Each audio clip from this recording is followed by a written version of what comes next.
Good morning বন্ধুরা, কেমন আছো সবাই? আশা করি সবাই খুব ভালো আছো। আর তোমাদের দিদি ভাই আবার চলে এলো বড় ব্লগ নিয়ে। অনেকদিন বড় ব্লগ দেওয়া হয়নি। শর্ট ভিডিও কালকে দিয়েছি একটা, পরশু দিন আবার শর্ট ভিডিও দেওয়া হয়নি। তো এই ঠান্ডায় তোমরা কেমন আছো কমেন্ট করে জানাও, কারণ ভালোই তো ঠান্ডা পড়ে গেছে। মানে এত তাড়াতাড়ি এত বেশি ঠান্ডা পড়বে মানে ভাবতেই পারিনি। ওই যে ঠান্ডা পড়ছে না, কবে ঠান্ডা পড়বে। নাও এবার এমন ঠান্ডা দিয়েছে এত তাড়াতাড়ি, কনকনানি ঠান্ডা দিয়েছে। সেই পৌষ মাসের যে ঠান্ডা কনকনানি সেই রকম ঠান্ডা পড়েছে। আর ঘরের মেঝেতে তো খালি পায়ে একদমই পা দেওয়া যায় না। আমি এমনিতেই ঘরেতে চটিগুলো পরি, হাওয়ায় যে চপ্পলগুলো হয় না, ওই চপ্পলগুলোই পরে থাকি। খুব ঠান্ডা লাগে পায়ের তলা, আর পাগুলো ফুলে যায়। এই শীতকালটা আসলেই আমার শুধু পা ফোলে, পা তারপরে আঙুল। এখন তো তাও কম আছে, আগে আরো বেশি হতো।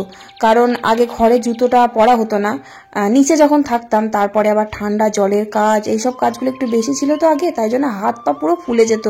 আর যখন ওই গোয়ালে গরুর কাজ করতাম, মানে গোয়াল পরিষ্কার করা, গোবর টোবরের কাজ করতাম, তখন পায়ের গোড়ালিগুলো এত পরিমাণ ফাটতো না, সে কি বলবো। শীতকালে এখন আর ফাটাটা নেই, কিন্তু পা ফোলাটা এখনো হয় শীতকালেতে। আর কি বাজে যে লাগতো সে কি বলবো। এই শীতকালে আসলেই ওরকম পা ফেটে যেত, আর খুব মানে এত কষ্ট লাগতো। এইগুলো আমার পা, এগুলো আমার হাত, হ্যাঁ এরকম মনে হতো। এখন আর ওইসব হয় না, কারণ ঘরের ভিতর জুতো পরি তো। আর খুব ঠান্ডা না, আমাদের এই পাথরের ঘর যেন আরো বেশি ঠান্ডা হয়। মানে পা দেওয়া যায় না, এত ঠান্ডা লাগে, পা কনকনিয়ে ওঠে। তাই জন্য ঘরে আরো জুতো পরি। নিচের ঘরে থাকতেও পরতাম, কিন্তু প্রথম প্রথম তো ঘরের ভিতরে জুতো পরা হতো না। তো যাই হোক, তা সেই সব পা ফোলা পা ফাটার দিন চলে গেছে। তবে ওই যে বলছিলাম না যে ঠান্ডা পড়বে না, গরম লেগেই আছে, কবে যে ঠান্ডা পড়বে। এবার মনে হচ্ছে এমন ঠান্ডা পড়বে না, কাঁপিয়ে দিয়ে যাবে, এত ঠান্ডা পড়বে তাই মনে হচ্ছে। খুব ঠান্ডা লাগে রাত্রেবেলা, মানে দুটো ব্ল্যাঙ্কেটেও শীত ভাঙে না, এত শীত করে। তাও তো জানলা দরজা খোলাই হয় না, কোনো সময় খোলা থাকে না। পুরো সকাল থেকে মানে রাত অবধি অল টাইম জানলা দরজা বন্ধ করা থাকে, কারণ হাওয়া দেয় তো আমাদের ঘরের পিছনে। ওই যে পুকুর পাড় আছে, তারপরে গাছপালা আছে, খুব হাওয়া দেয় ঠান্ডা। আর তাছাড়া মশা আছে, তাই জন্য জানলাটা খোলার প্রয়োজন হয় না। কারণ গরমকাল তো নয় যে ঘর ঠান্ডা করতে হবে, জানলাগুলো খুলতে হবে, তাই জন্য সব সময় বন্ধ করা থাকে। কিন্তু ঘর গরম থাকে না, কি ঠান্ডা বাবারে, ঘরে ঘুমানো যায় না, এত ঠান্ডা। দুপুরবেলাতেও তাই, রাত্রে তো বটেই। আমাদের উপরের ঘরগুলো যেমন শীতকালে ঠান্ডা, তেমনি গরমকালে বিচ্ছিরি গরম একদম। আর নিচেকার ঘরটা কেমন ছিল বলতো? নিচেকার ঘরটা শীতকালে গরম, আবার গরমকালে ঠান্ডা, এরকম টাইপের। এত সুন্দর ছিল, মানে খুব শান্তিতে ঘুমোতাম। গরমকালেতেও অতটাও গরম লাগতো না, আবার শীতকালেতেও খুব ঠান্ডা থাকতো না, কারণ আমাদের ঘরটা খুব গরম, নিচের ঘরটা। কিন্তু সেই ঘর এখন স্টোর রুম হয়ে গেছে একদম। ধান পাট তারপরে চালের বস্তা এইসব আছে, ওই ঘরে তো আর থাকা হয় না। আর একটা ছোট্ট মতন ঘর, ঘরের ভিতরে এই 3জন মানুষ, মানে খুবই কষ্টকর থাকা। তার জন্যই উপরের ঘরে চলে আসা। তা উপরের ঘর তো কিছুই কমপ্লিট করা হয়নি, মানে কোনো রকম আছি আর কি।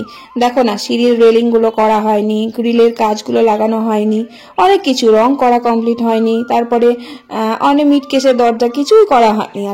আর জানো তো, সকালবেলা ঘুম থেকে উঠে ওই ট্যাঙ্কির জল দিয়ে বাসন ধুতে কি যে কষ্ট হয় সে কি বলবো। বরফের মতো ঠান্ডা, মনে হচ্ছে জানো যে ডিপের ভেতরে যে বরফগুলো থাকে না, ঠিক ওই এত ঠান্ডা থাকে। হাতগুলো কি কনকন করে। তাই জন্য রাত্রেবেলা বাসনগুলো না ধুয়ে রেখে দিই, কিছুটা বাসন ধুয়ে রেখে দিই, আর হালকা অল্প বাসনগুলো সকালবেলায় মেজে নিই। কারণ রাত্রেবেলা কিন্তু ঠান্ডা জলে হাত দেওয়া যায়, কিন্তু ঘুম থেকে উঠে ঠান্ডা জলে হাত দিতে যেন খুব কষ্ট হয়।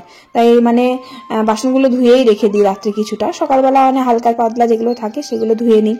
তো যাই হোক, আমি কিন্তু বাসনকাল ধুয়ে রেখেছিলাম, আর আজকে সকালে বাসন ছিল না সেরকম। তো আমি ঘুম থেকে উঠে ঘরগুলো ঝাঁট দিলাম, মুছলাম, তারপরে এই যে মুখ টুক ধুয়ে আমার গুবলু সোনাকে ঘুম থেকে তোলালাম। আর বড় ছেলে ঘুম থেকে এখন উঠবে না, ওকে ডেকে ডেকে পুরো পাগল হয়ে যাব। ও আমি ডেকে দিয়ে আসলাম, তাও এখনো ঘুমোচ্ছে। স্কুল ছুটি, স্কুল নেই। আবার ওই যে 25 ডিসেম্বর থেকে ওদের স্কুল ছুটি পড়বে, ভাবছি এক জায়গায় ঘুরতে যাব, রিলেটিভ বাড়ি ঘুরতে যাব। কারণ এখানে ওখানে ঘুরতে যাওয়ার মতন এখন অবস্থা নেই, কারণ আমাদের মাঠে প্রচুর কাজ। আমার বর ছাড়া তো আমি এদিক ওদিক যেতে পারবো না। মানে হয়তো রিলেটিভের বাড়ি, আত্মীয় স্বজনের বাড়িতে গেলাম, একা একা যেতে পারবো, কিন্তু দীঘা পুরী এদিক ওদিক এগুলো তো আর আমার বরমশাইকে ছাড়া ঘুরতে যাওয়া যাবে না। না তো শীতকালে কিন্তু অনেকে দেখছি দীঘা ঘুরতে যাচ্ছে, পুরী ঘুরতে যাচ্ছে ঠান্ডাতেও।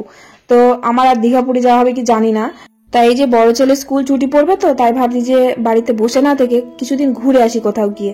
কারণ বড় ছেলে স্কুল খুবই কম ছুটি থাকে, এই ক্রিসমাসের জন্য 7 দিন ছুটি থাকবে, 7 দিনই আর কি ঘুরতে যাব। তো যাই হোক, তারপর এই যে ধান সিদ্ধ করেছে, ধানগুলো তুলে দিয়েছে সকালবেলা, কিন্তু মেলে দেওয়া হয়নি, তাই জন্য ধানগুলো আমি মেলে দিয়ে যাই। আর রোদ উঠেছে বেশ ভালোই, শীতকালে রোদ তো, মানে ধান অনেকটা রোদ খায়, একদিনে ধান শুকোবে না, 2 দিন 3 দিন লেগে যায়। তো গুবলু সোনাকে খাইয়ে দিয়েছি, তারপরে ছাদে এলাম, এবার নিচে যাব, আর আমিও চা খেয়ে নিয়েছি হিন্দি, তারপরে ছাদে এলাম। অনেকটা বেলা হয়ে গেছে, শীতকালে দিনের বেলা তো একটা না একটা কাজ করতে করতে বেলা পুরো পেরিয়ে যাচ্ছে। আর প্রত্যেক দিনই ভাবি যে অল্প কিছু রান্না করব, তাড়াতাড়ি রান্না করে ফেলবো, কিন্তু হয় না জানো, প্রত্যেক দিনই সে 1-1:30 বেজে যাচ্ছে প্রত্যেক দিন। মানে খুব বেশি যেদিন রান্না হয় না সেদিনকেও কিভাবে যে সময় পেরিয়ে যায় ভগবান জানে। কারণ আমি ধরো নিচে যাই, এদিকে মা কিন্তু ভাত বসিয়ে দেয়, তাও মা ভাতটা বসিয়ে দেয় বলে তাও একটু তাড়াতাড়ি হয়।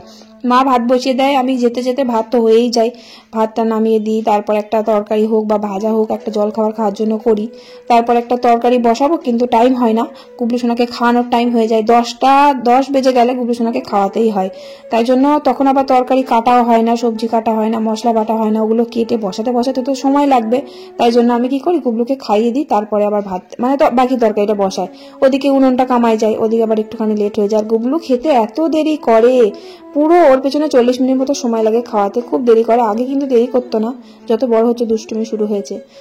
নিচে এলাম, নিচে এসে দেখি ভাত প্রায় হয়ে গেছে।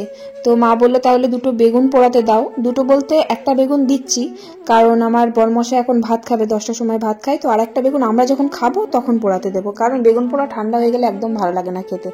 আর উনুনে তো কাঠ দিয়ে রান্না করি, আবার এত সুন্দর আঁচ থাকে না, একটা বেগুন মানে মিনিটের মধ্যে পোড়ানো হয়ে যায়, আর খেতেও ভালো লাগে। গ্যাসে পোড়ানো আর এই উনুনের আঁচে যে বেগুন পোড়ানো হয় না, খুব ভালো লাগে খেতে।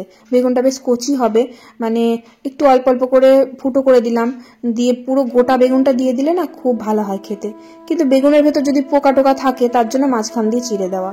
তো যাই হোক, একটা বেগুন পুড়িয়ে নিলাম, দিয়ে এই যে বাবার যে সবজি তরকারিটা ওটা বসিয়ে দিলাম।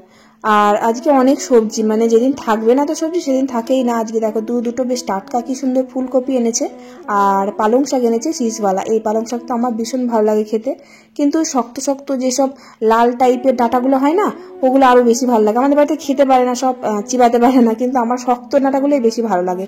আমার বরমশাই নিয়ে এসছে ডাঁটাগুলো, সেই বাঁশের মতন মোটা মোটা। এই যে দেখো, এই ডাঁটাগুলো একটু নরম নরম গলে যায়, এই ডাঁটার থেকে শক্ত ডাঁটা যেগুলো হয় না, ওগুলো খুব মিষ্টি হয়, খেতে ভীষণ ভালো লাগে। আর উচ্ছেও নিয়ে এসেছে, উচ্ছে আজকে আর করছি না, আজকে পালং শাকটা করব।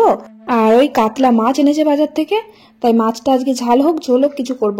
আর আমাদের কিন্তু বাজারে খুবই কম যায়, কারণ হচ্ছে যে আমার বরের দোকানে খদ্দের আসে, লোকজন আসে, দিয়ে বাজারে যেতে পারে না। আবার ওইদিকে আমার বড় ছেলেকে স্কুলে দিতে যেত, এখন কিন্তু যায় না। এখন কি করে বলো তো, এখন ওই যে আমাদের যে মোড়টা, মানে আমরা তো এখান থেকে গ্রামটা পেরিয়ে হাই রোডে যেতে হয়, হাই রোড থেকে আর কি কানলা যেখানে ওর স্কুল আছে সেখানে অটো করে বা টোটো করে যেতে হয়।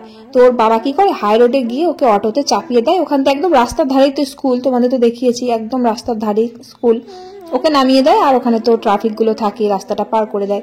এভাবেই আর কি ও যাওয়া প্র্যাকটিস করছে। আর আসার সময়তেও তাই করছি, আসার সময় ও একা একা অটো দাঁড় করিয়ে ও একা একাই কিন্তু বাড়ি আসছে। এটা শিখতে হবে, কারণ ও বড় হয়ে গেছে, এক এক সময় অসুবিধা হয়, ওর বাবা মাঠে থাকে, আমি বাড়িতে কাজ করি, এবার আনতে যাওয়ার লোকজন থাকে না, তার জন্য ওকে শিখতে হবে। কারণ বড় হয়ে যাচ্ছে, আমাদের পাড়া থেকে ওই একই স্কুলে অনেকগুলো ছেলে আছে যেগুলো যারা একা একাই যাতায়াত করে, ওরই বয়সে, ওই ওদের সাথেই আসা যাওয়াটা করে এখন মোটামুটি। তো ওই জন্য আমার বর কি করে, ওই যে অটো তোকে চাপিয়ে দেয় স্কুলে যাওয়ার সময়, তখন একটু সময় পায়, তখন বাজারটা করে নিয়ে আসতে পারে। কারণ এখান থেকে বাজার করতে গেলে কি বলতো, এই যে সবজিওয়ালাগুলো তারপরে মাছওয়ালাগুলো এখান থেকে আসে, তো বাড়ির কাছে বিক্রি করে যায়, কিন্তু দামটা অতিরিক্ত ডবল বেশি নেয়। এবার বাজার আমাদের খুব বেশি দূর আহামরি তা না, এই তো সামনেই বাজার, একটু বাজার থেকে বাজার করে নিয়ে আসলে সবজিগুলো ভালো পাওয়া যায়, আবার দামটাও কম পাওয়া যায়। তো রোজকার রোজ যদি বাজার করা হয় কত ভালো হয়, কিন্তু রোজকার রোজই করা হয়, এই যে এখানে সবজিওয়ালার কাছ থেকেই করা হয়, কিন্তু দামটা খুব বেশি নেয়। তো এবার বাজার টাজার করতে যেতে পারে প্রত্যেক দিন, অসুবিধা হয় না, কারণ বড় ছেলেকে স্কুলে দিয়ে আসতে হচ্ছে না, কতটা রাস্তা যেতে হয়, অটোতে চাপিয়ে দেয়। তারপর আবার দুপুরবেলা ওই 3টে তারপরে 3:30টার সময় মাঠ থেকে বাড়ি আসে, এসে কোনো রকমের নাকে মুখে গুঁজে আর কি তাড়াতাড়ি করে ওকে স্কুলে আনতে যেতে হতো। আর এখন তো তা করতে হচ্ছে না, এখন ওই যে মাঠ থেকে বাড়ি এসে খেয়ে দিয়ে একটু ঘুমোতে পারছে। তারপরে এই 4টের সময় ধরো আমার বরমশা যদি যখন বাইকে করে নিয়ে আসতো, ওকে 4টের মধ্যে পৌঁছে যেত, কিন্তু এখন ওই একা আসে, যেহেতু অটোতে আসছে, তারপরে পায়ে হেঁটে আসছে, তার জন্য 15 মিনিট মতো সময় লাগছে, মানে ও বাড়ি আসতে 4:15-20 বেজে যাচ্ছে। তো বাবা কি করে, ওই যে আমাদের মেন রোডটা, ওখানে গিয়ে দাঁড়িয়ে দাঁড়িয়ে থাকে, বাইকে করে চলে যায়, গিয়ে দাঁড়িয়ে থাকে, ও অটো থেকে নামে, ওকে আবার নিয়ে চলে আসে। এরকম করে করলে বেশ ভালো হয়, তাহলে ওরও হেল্প হয়, আবার ওদিকে একা একা যাওয়াটাও শেখাটা দরকার, সেই জন্য। তো যাই হোক, আমি ওই যে একটা বেগুন পোড়ালাম, পুড়িয়ে ভালো করে একটু পেঁয়াজ লঙ্কা দিয়ে মেখে আমার বরমশাইকে ভাতটা দিয়ে এসে মাছটা ধুয়ে নিলাম। আর ভাত হয়ে গেছে, ওই যে বাবার তরকারি তো বসিয়ে দিয়েছি, এদিকে আবার বাবার তরকারিটা হয়ে গেছে, দিয়ে মা আবার বাবার তরকারিটা নামিয়ে দিয়ে পালং শাকের চচ্চড়িটা বসিয়ে দিয়েছে। আর ওই যে মাছটার সাথে মাছের তেলটাও নিয়ে এসেছে, অনেকটাই তেল, মাছের তেল খেতে আবার খুব ভালোবাসে ওই যে আমার বরমশাই, তাই ভাবছি যে মাছের তেলটা একটু পেঁয়াজ লঙ্কা দিয়ে আলু দিয়ে ভেজে দেবো। পটল দিয়ে ভাজলে ভালো লাগে, কিন্তু এখন তো শীত পড়ে গেছে আর পটল নেই, তাই জন্য আলু দিয়ে পেঁয়াজ দিয়ে একটু ঝাল ঝাল করে ভেজে দেবো। আর এই পালং শাকের ভিতরে না একটু বড়ি ভাজা দিলে খুব ভালো লাগে খেতে। আমাদের দেখো ঘরের মধ্যে নিজেদের মাঠের মানে চাষের কলাইও আছে, কিন্তু বড়ি আর দেওয়া হচ্ছে না। ভাজা বড়িটা খেতে আমাদের বাড়িতে সবাই পছন্দ করে, আমিও নিজেও খুব ভালো লাগে। ভাজা বড়ি থাকলে না একটু ভাজলাম, জলখাবারে আলু সিদ্ধ, কাঁচা লঙ্কা, পেঁয়াজ, ভাজা বড়ি দিয়ে মেখে, ও সত্যি শীতকালে কি যে ভালো লাগে খেতে। কিন্তু বড়ি আর দেওয়া হবে বলে মনে হয় না, কারণ বড়ি দিতে অনেক সময় লাগে, সময় কই তাই। আর তারপরে আবার ছোট ছোট ভাজা বড়ি দিতে কত সময় লাগে বলো তো। আর আমরা আবার ঝোলের বড়ি খেতে ভীষণ ভালোবাসি, আমাদের বাড়িতে ঝোলের বড়ি আমি আর আমার শাশুড়ি মা ছাড়া কেউ খায় না। জেঠু খায়, আর আমার বর তো খাই না, আর আমার বড় ছেলেও খায় না। আমার বড় ছেলে কি করবে জানো তো, ঝোলের বড়িগুলো দিই, ও যখন ভাজবো তরকারিতে দেওয়ার জন্য, তখন ওই নুন ছাড়া, ঝোলের বড়ি তো নুন দেয় না, ও গোটা গোটাই ভাজাগুলো কামড়ে কামড়ে খেয়ে নেবে নুন ছাড়াই, ওর খুব ভালো লাগে। শুধু পালং শাক চচ্চড়িতে কেন, বাঁধাকপিতেও কিন্তু বড়ি ভাজা দিলে খেতে ভালো লাগে। আর মাছের ঝোলেও তাই, মাছের ঝোলে যে ঝোলের যে বড়িগুলো বেশ বড় বড় করে দিতে হবে, ঝোলে পড়লে বেশ খুব ডুমু ডুমু হয়ে যাবে, ওই বড়িগুলো খুব ভালো লাগে খেতে। আর আমাদের বাড়িতে আগে খুব চাল কুমড়ো হতো, এবার চাল কুমড়োটা পেকে গেলে না, সেই পাকা চাল কুমড়ো দিয়ে বড়ি দিলে ওই বড়িটা আবার ঝোলেতে খেতে খুব ভালো লাগে। কাতলা মাছটা বেশ ভালোই, পাকা বড় মাছ, তো ভাবলাম শুধু ঝাল করি, কিন্তু পালং শাক চচ্চড়ি করেছি আর শুধু মাছের ঝাল, ওই দিয়ে কি আর ভাত খাওয়া হবে? একটু আলু খেতে পছন্দ করি তো আমরা, তাই ভাবলাম একদম মাংসর মতন করে মশলা দিয়ে একদম মাখা মাখা করে দেখি কেমন লাগে খেতে। মাখা মাখা না, একটু ঝোলই হবে যদিও, কিন্তু মশলাটা না একদম পুরো মাংসে যেমন দেয় সেরকম দিয়েছি। রসুন দিয়েছি, পেঁয়াজ বেশ বেশি করে দিয়েছি, একটু পেঁয়াজ আবার বেটে দিয়েছি, টমেটো দিয়েছি বেশি করে, খেতে ভালো লাগবে জানো ঝোলটা, মানে খুব পাতলা না, একটু পুরোপুরোই হয়েছে, আর একটু বেশি করে ঝাল দিয়েছি। এরকম করে মাছের ঝোল করলে আমার খুব ভালো লাগে বেশ, রুই বা কাতলা। কিন্তু সিলভার কাপ মাছের ঝোলটা না খুব একটা টেস্ট হয় না, কেমন একটা আস্তে আস্তে গন্ধ লাগে। সিলভার কাপ মাছের ঝালটা ভালো লাগে, তারপরে টকটাও ভালো লাগে। এমনিতে আমার শ্বশুর বাড়িতে মাছের ঝোলটা আগে কখনোই খেত না। আগে যখন আমার বিয়ে প্রথম প্রথম এসেছি, কোনো সময় আমি মাছের ঝোল খেতে দেখিনি, সব সময় দেখতাম মাছ ঝাল করতো, ছোট মাছ বলো বা বড় মাছ, সব সময় মাছের ঝাল করতো, আর একটা আলাদা তরকারি করতো। ধরো মাছ নিয়ে এসছে, ভালো রুই মাছ বা কাতলা মাছ নিয়ে এসেছে, মাছটা শুধু ঝাল করতো আর আলু বেগুন দিয়ে তরকারি করতো। আমি তো দেখে অবাক, কি ব্যাপার মাছের ঝোল খায় না কেন? কিন্তু মাছের ঝোল খেতে খারাপ লাগে না, ভালোই তো লাগে, একটু মাছের ঝোল ভাত বেশ কত সুন্দর লাগে খেতে, টেস্টি হয় আলাদা। কিন্তু শুধু আলু বেগুনের তরকারি করলে সেটা কি আর খেতে ভালো লাগে? সে যাই হোক, তারপর রান্না বান্না তো কমপ্লিট করলাম, তারপর দেখছি উনুনে এত আঁচ আছে, আগুন রয়েছে, মনে যেন সেই আঁচ দেওয়া হয়েছে। তাই এই আঁচ থেকে মনে হলো দুটো বেগুন পুড়িয়ে রেখে দিই, রাত্রেবেলা না হয় একটু গরম করে না হয় খাওয়া হবে। দুটো বেগুন পুড়িয়ে রেখে দিলাম, ওই বেগুনটা ছাড়িয়ে মেখে একটু গ্যাসে গরম করে নেব, রুটি দিয়ে খাওয়া যাবে রাত্রেবেলার জন্য। তারপর কড়াইটা মাজলাম, মেজে রান্নাঘর পরিষ্কার করে উপরে চলে এলাম, ধানটা নেড়ে দিচ্ছি। ধান কিন্তু আজকে হবে না, কারণ আজকে সকালেই তো দেওয়া হয়েছে, কালকে সিদ্ধ করেছে দুপুরবেলা, সকালবেলা তুলে দিয়েছে। আবার এই ধানটা আবার কাল না হলেও পরশুদিন, মানে দুটো রোদ খাবে তারপর হবে, কারণ শীতকালে রোদ তো। আবার গরমকালে কি বলতো, গরমকালে ধান এক রোদেই মানে জলটা মরে যায়, পরের দিন হালকা একটু রোদ খাইয়ে তুলে নিতে হয়, তাও আবার চাপা দিয়ে দিয়ে, মানে গরমকালে ধান শুকানো খুব কষ্টকর, কারণ গরমকালে রোদের জোরটা বেশি থাকে। এবার ধান বারবার নাড়তে হয়, তারপরে আবার ধান তো উপরে নিয়েই আসতে হয় না, কারণ গরমকালে আমাদের উঠোনে যা রোদের জোর হয়, ওই উঠোনেতে ধান শুকিয়ে যায়। আবার বারবার নাড়তে হয়, আবার চাপা দিয়ে রাখতে হয়, অতিরিক্ত ধান হয়ে যাবে, ভেঙে যাবে, আবার পরের দিনকে ওরকম, মানে খুব ঝামেলা গরমকালে। তো যাই হোক, তারপর ধানটা নেড়ে দিলাম, দিয়ে যে কয়েকটা জামা কাপড় আছে সব একটা একটা করে কেচে দিচ্ছি আর মেলে দিচ্ছি, কারণ প্রচুর বেলা হয়ে গেছে আজকে আমার জামা কাপড় কাচতে। এমনিতেও আজকে আর শুকোবে না, তবুও কেচে দিচ্ছি, কালকে আবার সকালবেলা তো রোদ হবে, তখন আবার দিয়ে দেবো, শুকিয়ে যাবে কালকে। আজকে জলটা ঝরে যাবে, বেলা 2:30 2টো এরকম বাজে। শীতকালে না সকালবেলা চান করতে খুব কষ্টকর, কিন্তু শীতকালে সকালবেলা চান করা হয়ে গেলে সব থেকে বড় কাজ ওটা। আমার শাশুড়ি মা যেমন সকালবেলা চান করে নেয়, এই 8টা 8:30 দিকে চানটা করে নেয়, দুপুরবেলা চান করতে হয় না। কিন্তু আমার আগাগোড়ায় ছোটবেলা থেকেই আমার না এই বেলায় চান করে করে এমন একটা অভ্যাস হয়ে গেছে না, সকালে আমার চান করতে ইচ্ছা করে না, গরমকাল বলো বা শীতকাল। গরমকালে তো 2-3 বার চান করা হয়ে যায়, সেই সকালবেলা একবার চান করি, রান্না কমপ্লিট করে তখন একবার, আবার সেই রাত্রেবেলা গরম করে দিয়ে 11টা 11:30 এরকম চান করে নিই, মানে মাথায় জল দিই না, গাটা ধুয়ে নিই। আর শীতকালে রোজ রোজ মাথায় জল দেওয়া হয় না, মানে বেলা করে চান করি তো, দিয়ে এবার অত বেলায় মাথায় জল দিলে চুল শুকোতে চায় না। চুল তো অল্প একটুখানি চুল শুকিয়ে যায়, কিন্তু মাথা যন্ত্রণা করে, ঠান্ডা লেগে যায় একদম। এই কাচাকুচি করতে প্রায় 3টে বেজে গেছে। ওই যে দেখো, মানে 3টে বাজবো পুরো 3টে বেজেই গেছে ধরো। তো মাথায় শ্যাম্পু করে চান করলাম এত বেলায়। আর শীতকালে ভাত খেতেও কিন্তু প্রচুর দেরি হয়ে যায় এই দুপুর বেলাতে। জলখাবার তো ভাত আমার একদম খেতেই ইচ্ছা করে না। জলখাবারে আমি ওই যে 9টার সময় চাটা খেয়ে নিচে যাই, তারপরে কি আবার ভাত 10টার সময় খেতে ইচ্ছা করে। আর চা খাই, তার সাথে আমি একটা রুটি হোক বা পরোটা, মানে আমার বড় ছেলেকে টিফিনে যেটা বানিয়ে দিই সেটাই খাই। না মানে টিফিনে না, টিফিন তো কোনো কিছুই ও নিয়ে যেতে পছন্দ করে না, ওই বাজারের কেক বিস্কিটই পছন্দ করে কেনা। আগে টিফিন বানিয়ে দিতাম, এখন আর বানিয়ে দিই না, ও খায় না বলে খুব রাগ ধরে, কষ্ট হয় যে এত কষ্ট করে বানিয়ে দিলাম সকালবেলা, টিফিনটা খায় না। যেমন কিনা ছোলা সিদ্ধ খেতে ভালোবাসতো কদিন থেকে, ছোলা সিদ্ধটাও দেখছি এখন খাচ্ছে না, মানে টিফিন কোটো করে দেখছি ফেরত নিয়ে আসছে, আবার নিয়ে আসছে তো, কিন্তু বলছে না। পরদিন দেখছি যখন টিফিন কোটো খুলছি তখন দেখছি যে টিফিনের মধ্যে ছোলা সিদ্ধ নষ্ট হয়ে গেছে, যেমন দিয়েছে ঠিক তেমনই পড়ে আছে। সেই জন্য আমি আর দিই না, দেখছি ও খায় না যখন, তাহলে আর বানিয়ে দিয়ে কি করব। আরো কমলা লেবু খেতে পছন্দ করে, এই সময়টা শীতকালের সময় লেবু আছে বাড়িতে, বলি 4টে টিফিনে লেবু নিয়ে যা, দিয়ে খাবি, ও মা তাও নিয়ে যাবে না, তাহলে কি বলবো বলো তো। তো কিছু বলার নেই, ও ওই কেক বিস্কিট টিফিনে ওইসব খেতেই পছন্দ করে, ওই খাক, আর কি বলবো। তো তারপর ভাত টাত খেলাম, খেতে খেতে তো 3:30 বেজে গেল। দিয়ে ভেজা চুলটা নিয়ে ছাদে এলাম, কারণ একটু হালকা যে রোদ আছে ওতেই আমার চুলটা শুকিয়ে যাবে। আর শ্যাম্পু করা চুল তো তাড়াতাড়ি শুকিয়ে যাবে, তেল দিলে আবার শুকাতে চায় না। তো ছাদে এলাম, একটু বসবো, তারপরে আবার নিচে যাব, গুবলু সোনাকে ঘুম থেকে তোলাবো, বাসনগুলো ধোয়া হয়নি, বাসন ধোবো।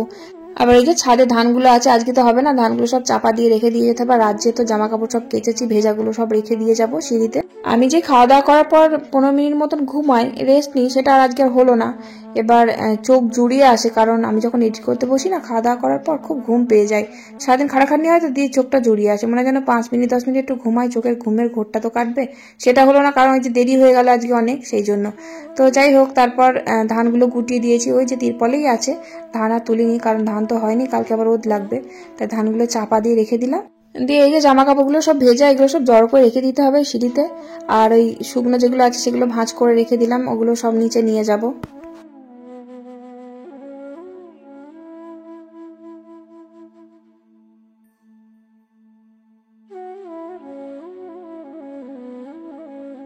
তারপরে এই যে সন্ধ্যেটা দিয়ে দিলাম, এরপর রাত্রের খাবার করব। রাত্রে এখন শীত পড়ে গেছে তো, রাত্রেবেলা আর মানে ভাত খেতে ইচ্ছা করে না, ওই রুটিই ভালো। গরম গরম ভাত, কি বলতো, আমার জেঠু শ্বশুর তো মানে 8টার মধ্যেই ভাত খেয়ে নেয়, এবার তার আগে ভাত বসাতে হয়, সেই জন্য আমরা তো অত তাড়াতাড়ি ভাত খেতে পারবো না, আমরা সেই 10টার সময় ভাত খাই। দিয়ে এবার সে ভাতটা না জুড়িয়ে যায়, ঠান্ডা হয়ে যায়, কিন্তু ভালো লাগে গরম গরম ভাত, শীতকালে খেতে ভালো লাগে রাত্রেবেলা, একদম ধোয়া ওটা ভাত ভালো লাগে। কিন্তু একদম ঠান্ডা হয়ে গেলে সে ভাত খেতে ভালো লাগে, তাই জন্য আর ভাত খাই না, রাত্রে রুটিটাই খাই, কারণ দুবার তো আমরা ভাত খাই। আর আমি জল খাবারে ভাত খাই না, সকালবেলা কিছুই খাই না, সকালবেলা ওই চা বিস্কিট, চা মুড়ি, চা দিয়ে রুটি, চা দিয়ে পরোটা, এটাই খাই। আর সকালবেলা ভাত খাই না, দুপুরবেলা একবারই ভাত খাই। কিন্তু রাত্রেবেলা আমার ভাত খেতে ইচ্ছা করে মাঝে মাঝে, আবার মাঝে মাঝে কই যে ঠান্ডা লেগেছিল কদিন, কাশি হচ্ছিল খুব, রুটি খেলে কাশিটা একটু অত হয় না। আর রাত্রেবেলা ভাত খেলে না সকালবেলা চোখ মুখ পুরো ফুলে যাবে, আর কাশি হয়েই যাবে। তাই জন্য ভাবছি এক একদিন মুড়ি খাবো, এক একদিন রুটি খাবো, কিন্তু ভাত আর খাবো না রাত্রেবেলা, ঠান্ডা পড়েছে তো খুব। আর আমার গুবলু সোনা না রাত্রেবেলা ভাত ছাড়াও কিছু খেতে চায় না, তাই ওর জন্য ভাত বসাতেই হবে। ছোট্ট পার একটা হাঁড়ি আছে আমার বড় ছেলের জন্য, আর গুবলু সোনার জন্য দুটো ভাত বসিয়ে দেবো।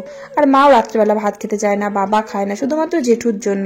তাই ওই সকালে যে ভাতগুলো থাকে, এখন তো ঠান্ডা পড়েছে, ভাত তো নষ্ট হয় না, ভাত ভালোই থাকে, যেমন ভাত তেমনই থাকে। তাই ওই ভাত তো থাকে সকালে, একটু বেশি করে চাল নিয়ে নিই জেঠুর যাতে রাত্রেবেলা থাকে। তো সেই ভাতগুলো একটু বাটি করে একটু হালকা অল্প জল দিয়ে ওই ভাতগুলোকে একটু গরম করে দিই, ওই ভাতটা জেঠু খেয়ে নেয়। তারপরে যে 8টা সাড়ে 8টার দিকে আমার বর দোকান থেকে বাড়ি আসলো, দিয়ে একটু চা করলাম আদা দিয়ে, আর একটু পাঁপড় ভাজলাম, দিয়ে মুড়ি দিয়ে খাচ্ছি। আর আমরা খাচ্ছি তো, আমার গুবলু সোনা ওইভাবে খাবে, তাই ওকেও একটু গ্লাসে করে চা দিয়েছি। চলো ভিডিওটা আজ এখানেই শেষ করি, ভালো থেকো সবাই, টাটা, বাই বাই।